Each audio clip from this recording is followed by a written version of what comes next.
So I was advised to jump on and channel something, but I was not told what the channeling was, so this is just going to be me warming up and settling into the state that is most conducive for me to sort of hear the messages. A few things that are bumping around in already are not allowing other people's preferences to determine for us our own worthiness. So that's one. Two is something about the relations between the spectrum of genders and how they are able to show up in the context of the society that we are building on a day-to-day, moment-to-moment basis. And then, last but not least, this recognition, this fundamental recognition that, we're each dressing up reality in the terms that are most preferred by us, and yet we're working with the same reality. We're working with the same connection to understanding. We're working with the same principality of nature. This is Efun, it's a chalk for clearing. The same principality of nature and the same material, which is existence, in order to decide whatever we think is realist, most true, or the ideal or most preferred state. I've said often and still mean that existence is fundamentally neutral by nature. And being fundamentally neutral by nature, it is inclusive of everything to the most negative polarity and everything to the most positive polarity. And where they meet, which is at their extremism, because I've said this before, though probably not in a little while, but there's a passage in the Tao Te Ching that talks about if you want to avoid evil, to get out of its way.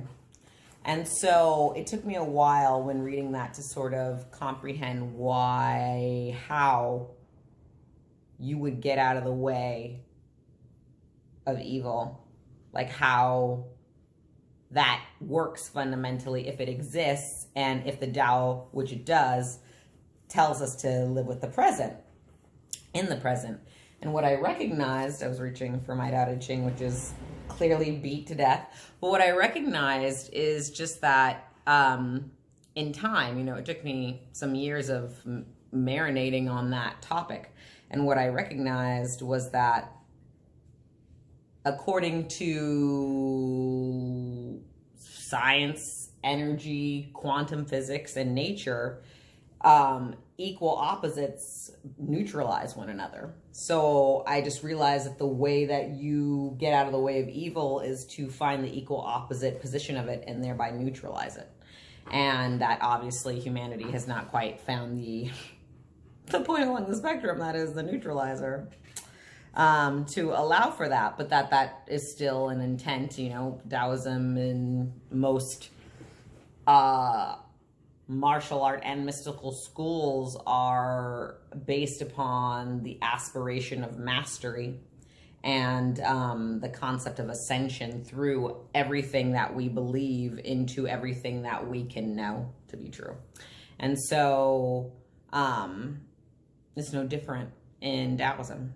And it's no different in the Tao Te Ching.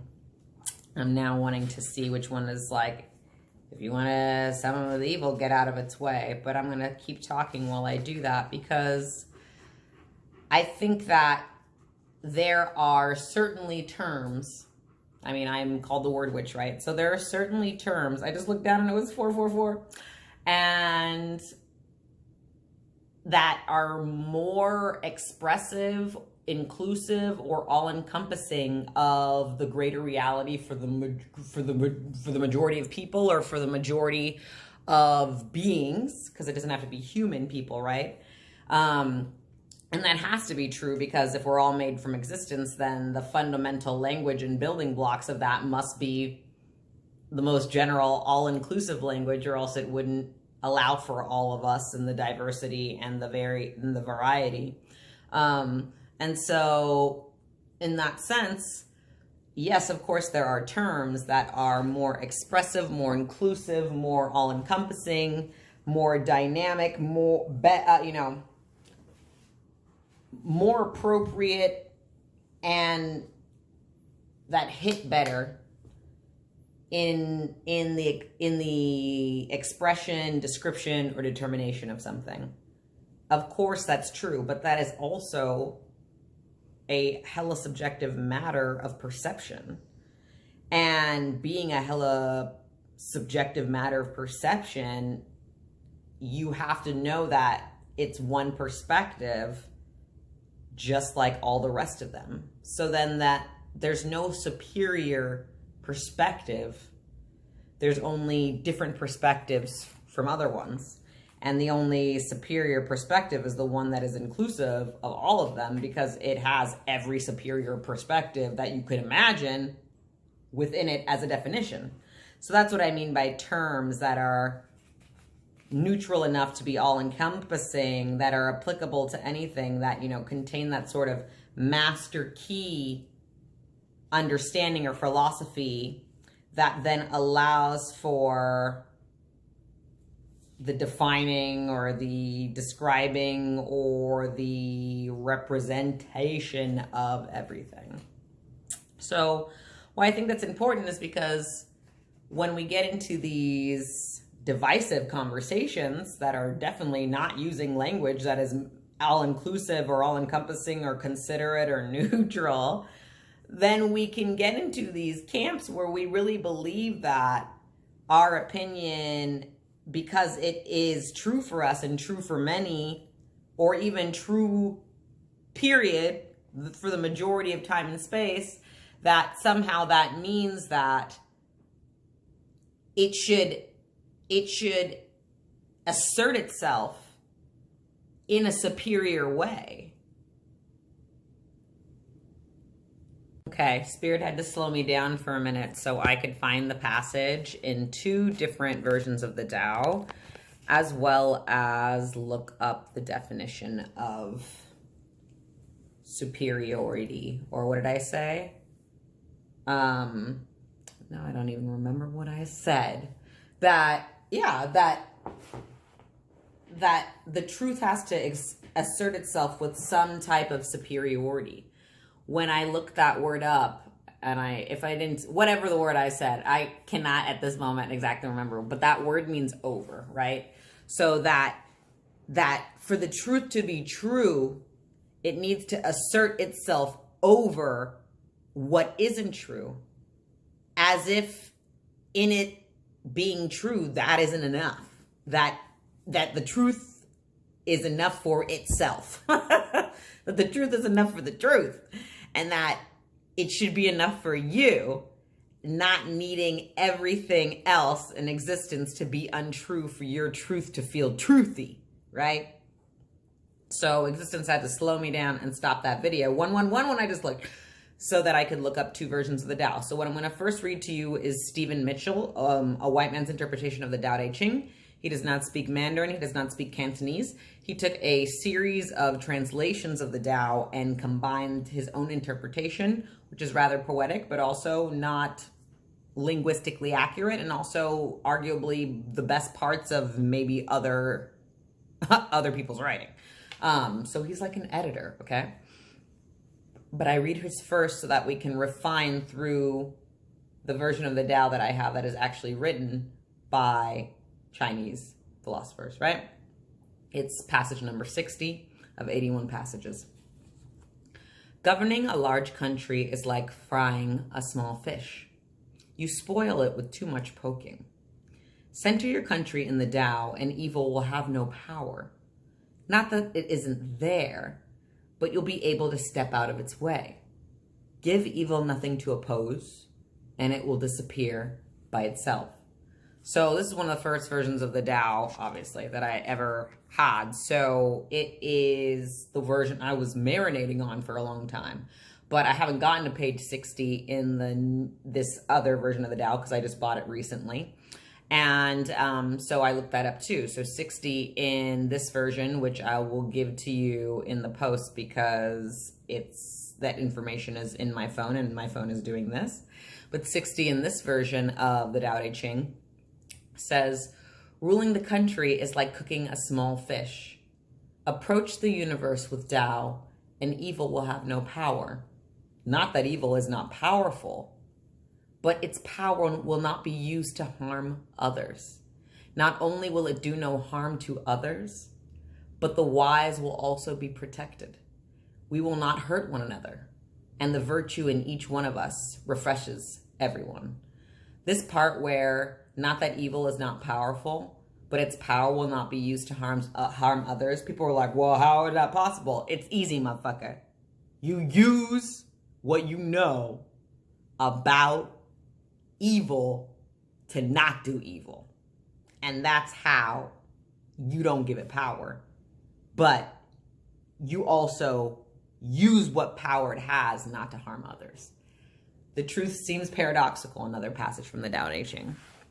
So, I just think it's really important to continue to reiterate this because as we ramp up into these further aggravating and contentious and divided and divisive times, I think people really want their truth to be superior. And I understand that, but why isn't it enough for your truth to be superior for you? Even if someone should end your life in the eyes of others and that seem like cutting the legs out from under you or getting rid of you, and somehow, if you actually maintain the state that you prefer, and if you actually were the person that you intended to be, then you were successful. And our attachment to linear time and how much of it people have to be is only because we are so poor at using the time that we have in order to be resourceful. So when people are robbed of time, we're like, well, humans, we be needing like forever to get the one thing. So if we cut this motherfucker off too early, they ain't never going to get to 0 to get to 1. And I think that is not, that is not our nature. That is just our conditioning. And a part of that conditioning is needing something to be superior, needing something to be every goddamn thing imaginable just for you to feel convinced to pay attention to it. And this is not the way of the universe. This is not the way of existence. This is not what allowed for everything that we know of to be here, including the things that we perceive that we don't like, even though in reflection, they give us a better sense of what we do like. So the truth seems paradoxical. So again, not that evil is not powerful, but its power will not be used to harm others. And that means that we don't use what we know of evil even to combat those who, 555 when I looked, even to combat those who embody it, because then we are giving it power to harm others, even if those people are using it to harm us. The point is not to give evil power. Do not confuse those who use that perspective to do its dirty work. Do not confuse individuals who choose that frequency as the frequency itself. Evil is beyond humanity.